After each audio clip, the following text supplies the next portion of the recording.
ካፒቴን በላቸው ሚስቱ ባዩሽን ቻው የኔ ፍቅር በቅርብ እመለሳለሁ ራሳችሁን ጠብቁ ብሎ ተሰናበታት። ባዩሽም ደህና ሁን ማሪ ያለችው ከዛ ወደ መርከቡ ሄደ። መርከቡ ላይ ያለ ኃይለኛ ማዕበል ተነስቶ መርከቡ ይሰምጣል። ባዩሽ እዚህ ጋር ዳንቴል እየሰራች ልጇ ቃቃ እየተጫወተች ነበር። ከዛ ኩሽና ገብታ ፓስታ ቀቀለች ለልጇም ለራሷ።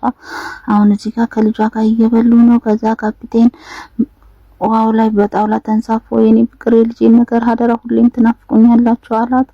ከዛ ካፒቴኖች መጥተው በክብር የካፒቴን በላቸውን እቃ አስረከቧት። እሷም እያለቀሰች ህፃኗን እያዝናናች አባትሽ ይመለሳል አይዞሽ አታልቅሽ ልጄ እያለች ከዛ ካፒቴኑ እዚህ ጋር ተርፏል። ባዩሽ ልጇን ትምህርት ቤት ወሰደቻት። ልጇም አሸናፊ ሆና ዋንጫ ተሸለመች። ቤት አመጣች ዋንጫዋን ደስ አላት በጣም ባዩሽ። እዚህ ጋር ካፒቴን በላቸው ጀልባ የተበላሸ ጀልባ አገኘ። እሱን እየገጠመ ነው። ከዛ ጀልባውን ነርቶ ወደ ቤቱ በሰላም ተመለሰ።